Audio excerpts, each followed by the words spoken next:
کسی بھی عرب کنٹری نے اسرائیل کی مخالفت نہیں کری ہے ابھی تک۔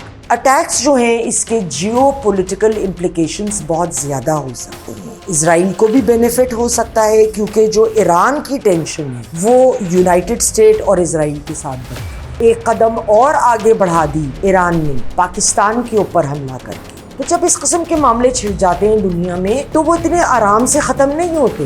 مختلف ممالک کی انوالومنٹ کی ہم کو بہت ضرورت ہے کہ اس آگ کو ہر طرف پھیلنے سے بچایا جائے۔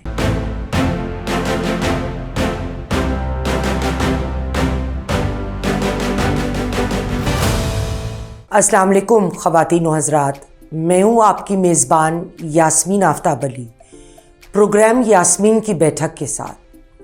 آج کا ہمارا پروگرام حوثیز کے متعلق ہے جو ریڈ سی کی جانب سے انہوں نے اسرائیل کی آنے جانے والی شپس کو اس پہ اٹیک کیا ہے۔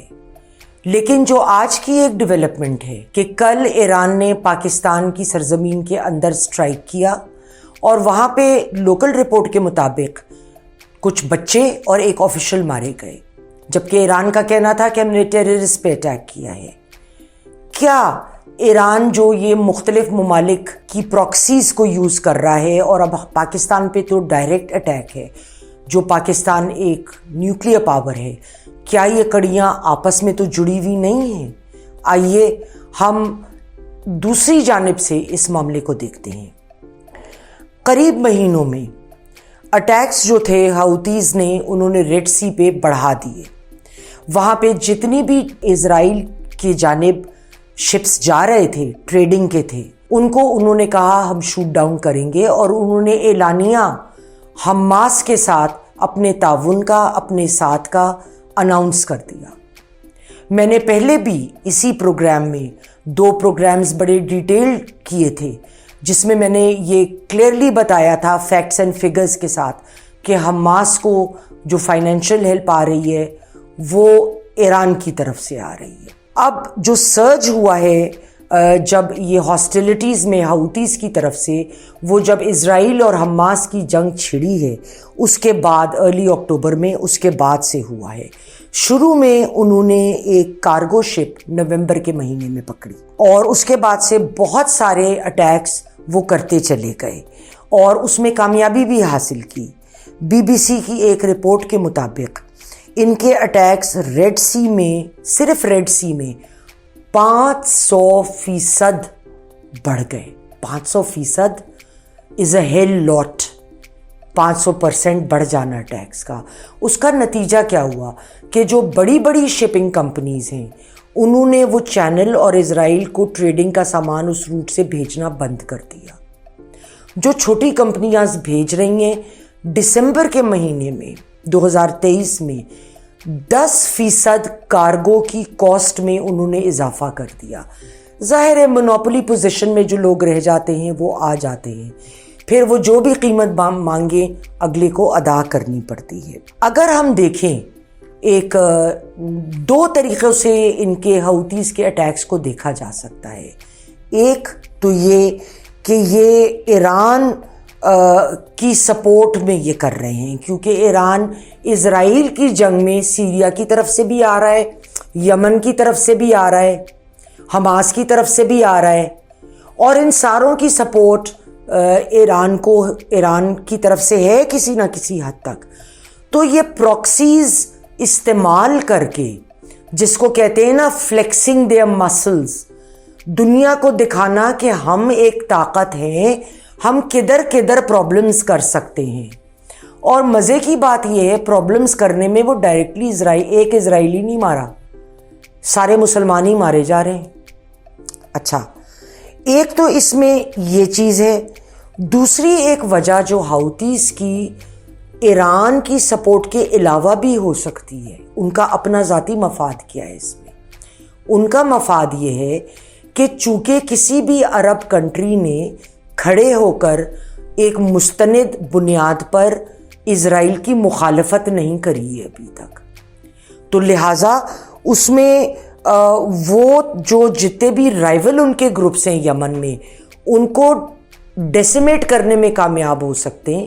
ایک مضبوط طاقت بن سکتے ہیں، اور یمنی جو مختلف گروپس ہیں، جو مختلف لوگ ہیں، وہ ان کے ساتھ ان کو سپورٹ کر سکتے ہیں اور کر رہے ہیں کہ یہ جو ہو رہا ہے یہ غلط ہو رہا ہے، آپ بڑا صحیح سب کچھ کر رہے ہیں۔ دوسرا، سعودی عرب نے جو انٹرنیشنلی ریکگنائزڈ یمنی گورنمنٹ کو ایکنالج کیا ہے، مانا ہے، اور ایک ایگریسو جو حوثی سٹینس ہے وہ ایک پوٹینشیل پولیٹیکل ڈس ایڈوانٹیج سعودی عرب کے لیے ہو سکتا ہے، اور ظاہر ہے یہ بات ایران کو بہت زیادہ سوٹ کرتی ہے، کیونکہ جب حماس نے اٹیک کرا تھا غزہ میں، اس وقت سعودی عرب اور اسرائیل کے درمیان جو تصفیہ چل رہا تھا وہ تقریباً کمپلیٹ ہونے پہ آ چکا تھا، جس میں پیلسٹائنز کو سانس ملنے کا وقت ملتا، اور اس میں یہ گنجائش تھی کہ تھوڑا آگے چل کے پیلسٹینینز جو ہیں ان کو ایک اپنی ٹیریٹوری اپنے طریقوں کے حساب سے رہنے کے لیے مل جاتی، جو پیلسٹینینز چاہتے ہیں۔ لیکن حماس ٹو اسٹیٹ تھیوری کو سپورٹ نہیں کرتا ہے، پیلسٹائن میں یا جو ان کا خطہ ہے سپورٹ نہیں کرتا۔ تو جب ہم حماس کو سپورٹ کر رہے ہیں تو ڈائریکٹلی ہم ضروری نہیں ہے کہ پیلسٹائن کو سپورٹ کر رہے ہیں۔ یہ بات میں نے اپنے پچھلے پروگراموں میں بھی کی، اور یہ میں اب آپ کے لیے یاد دہانی کے لیے دہرا رہی ہوں۔ اٹیکس جو ہیں اس کے جیو پولیٹیکل امپلیکیشنز بہت زیادہ ہو سکتے ہیں۔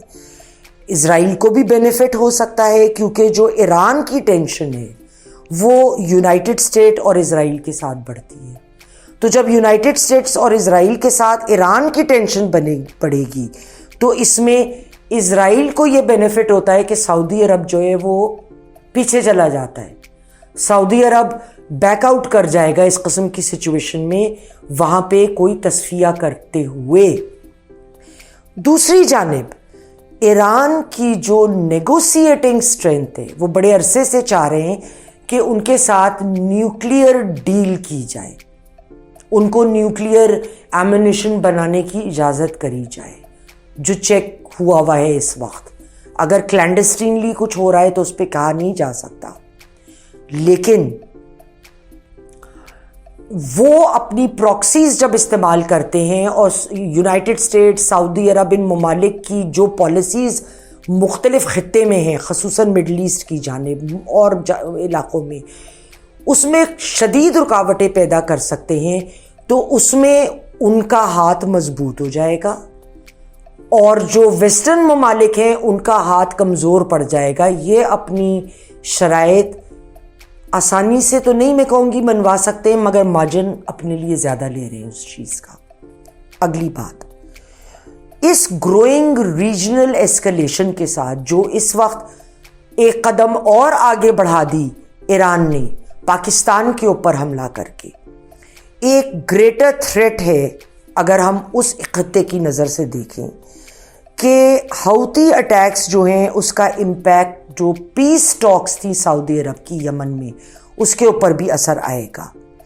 یہ جو سعودی لیڈ کیمپین ہے، ایئر کیمپین حوثی موومنٹ کے خلاف، وہ ختم ہو جاتی۔ دونوں کیمپس نے کچھ آگے قدم اٹھائے تھے اس معاہدے کے ساتھ، جو اپریل 2022 میں ایک ٹروس اناؤنس کیا گیا تھا۔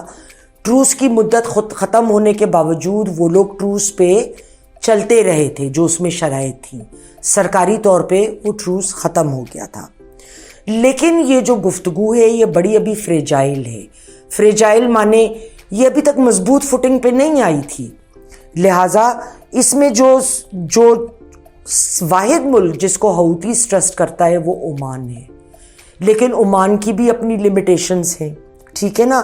ریاض نے ایکسپریس کیا تھا کہ ہم اس گفتگو کو سپورٹ کریں گے، لیکن چونکہ ریاض خود بھی یمن کے جھگڑے سے نکلنا چاہتا ہے، وہ یہ دیکھتا ہے کہ اگر یہ معاملہ زیادہ بڑھ گیا اور تو اس میں جو ہے MBS جو محمد بن سلیمان صاحب ہیں، ان کے لیے ان کا جو پوزیشن ہے وہ ویک ہو سکتی ہے، کیونکہ یہ اوور نائٹ معاملے ختم ہونے والے نہیں ہیں۔ جب یہ معاملے چھڑ جاتے ہیں تو کوئی بیک ڈاؤن نہیں کرتا۔ یہ ان جنگوں میں جیسے ہم دیکھتے ہیں کہ رشیا نے کرائمیا کو ٹیک اوور کیا، یا رشیا نے یوکرین کے اندر گھس گیا ہے، تو یوکرین اور رشیا سوچ بھی نہیں سکتا تھا کہ اتنا عرصہ تک ان کی جنگ چل سکتی ہے یوکرین کی اور یوکرین ہولڈ کر سکتا ہے. تو جب اس قسم کے معاملے چھڑ جاتے ہیں دنیا میں تو وہ اتنے آرام سے ختم نہیں ہوتے. ہم یہ نہیں کہہ سکتے کہ اچھا آج جنگ ہوئی, وہ دوسرا ملک تو جی بالکل بیوقوف ہے نا, وہ 2 دن میں بیٹھ جائے گا. کیونکہ اب ریجنل ایفیلیشنز کے علاوہ گلوبل ایفیلیشنز ہیں. تمام ملک کے کہیں نہ کہیں فائدے, کہیں نہ کہیں تعلقات, کہیں نہ کہیں ان کی تاریخ جڑی ہوئی ہیں. تو اس وقت کیا ضرورت ہے, نہ صرف عمان کو بلکہ دنیا کے جو ممالک ہیں, یو این ہے خصوصاً, ایک باڈی ہے جو ان معاملات کو ہینڈل کر سکتی ہے, ایک فورم پہ میٹنگ بلوا کے ان کا حل نکال سکتی ہے. اس کے علاوہ عمان ہے, یا پاکستان کی نظر سے چائنا ہے, جو ایران اور پاکستان کا مسئلہ کل سے سٹارٹ ہوا ہے. کل سے میں اس لیے کہہ رہی ہوں کیونکہ آج جمعرات ہے جب میں پروگرام ریکارڈ کرا رہی ہوں, اور یہ پروگرام 1-2 دن میں چلے گا. تو جب اس قسم کی سچویشن ہوگی تو اس میں بڑے سین ہیڈز اور مختلف ممالک کی انوالومنٹ کی ہم کو بہت ضرورت ہے کہ اس آگ کو ہر طرف پھیلنے سے بچایا جائے. یہ بہت نیسیسری ہے, ورنہ اور بہت سارے ممالک اس لپیٹ میں آ سکتے ہیں. پھر ہم کیا دیکھ رہے ہیں کہ دنیا کی کوئی جنگ ہو جائے گی, گروپس بن جائیں گے. اللہ تعالیٰ ہمیں محفوظ رکھے. اگلے پروگرام تک کے لیے خدا حافظ.